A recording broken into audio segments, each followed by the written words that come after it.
Israel और Iran के बीच में जो युद्ध शुरू हुआ है ये वर्ल्ड वार 3 की तरफ बढ़ रहा है। इजराइल ने 200 फाइटर जेट्स के साथ, जी हां 200 फाइटर जेट्स के साथ ईरान के ऊपर हमला किया है। इजराइल से 200 फाइटर जेट्स निकल करके जाते हैं और ईरान के ऊपर बमबारी करते हैं। आप सोचिए दोस्तों कि ये कैसा मंजर रहा होगा कि 200 फाइटर जेट्स एक साथ आसमान में दिखते हैं और एक देश के ऊपर हमला करते हैं। जी हाँ, ये बिल्कुल वैसा ही है जैसा कि इंडिया से निकल करके जाते हैं 200 फाइटर जेट्स और तुर्की के ऊपर हमला करते हैं, क्योंकि ईरान और इजराइल का बॉर्डर नहीं मिलता है। इजराइल ने ईरान के अगेंस्ट एक ऑपरेशन स्टार्ट किया हुआ है, ऑपरेशन राइजिंग लायन। उसी के तहत इजराइल ने ईरान के अंदर बमबारी की थी।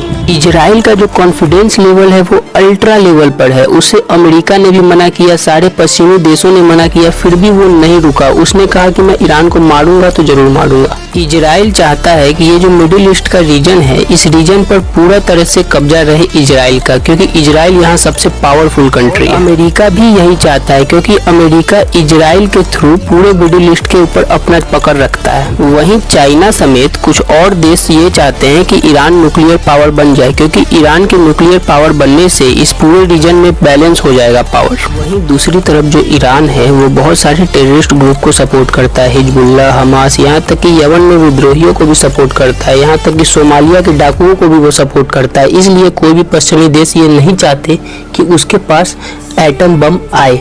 इवन सऊदी अरबिया भी नहीं चाहता कि वो परमाणु संपन्न बने। इजराइल के इस हमले के बाद ईरान की जनता में कोई भी डर की स्थिति उत्पन्न ना हो, इसके लिए ईरान ने ये वीडियो लॉन्च किया और एक ऑपरेशन लॉन्च किया जिसका नाम है ऑपरेशन ट्रू प्रॉमिस 3।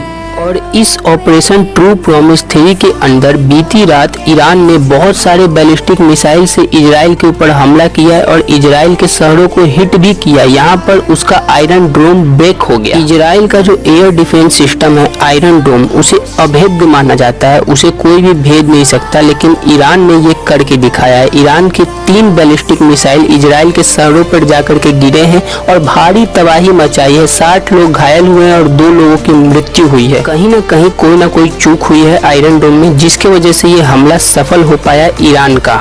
और बीती रात मोदी जी के पास नेतन्याहू जी का कॉल आया। ये देखिए, मोदी जी ने ट्वीट करके बताया है कि नेतन्याहू जी का मुझे कॉल आया और मैंने इसके ऊपर पूरी तरीके से बात की और मैंने कहा है कि इस क्षेत्र में स्थिरता बनी रहनी चाहिए, पीस बनी रहनी चाहिए। यहाँ पे इंडिया ने कहीं पर भी ये डिस्कस नहीं किया कि इजराइल को डिफेंस का हक है या ईरान ने सही किया या इजराइल ने सही किया, क्योंकि इंडिया को ईरान की भी उतनी जरूरत है जितनी इजराइल की। और मैं आपको एक बात बता दूं कि इंडिया बहुत ज्यादा प्रभावित हुआ है इस युद्ध से। इंडिया में अब देखिएगा पेट्रोल के दाम बढ़ने वाले हैं, क्योंकि इंडिया ईरान से बहुत ज्यादा मात्रा में पेट्रोल खरीदता है और इंडिया ने चाहबार पोर्ट भी बना करके रखा है ईरान के अंदर, जहां से वो अपने माल को सप्लाई करता है।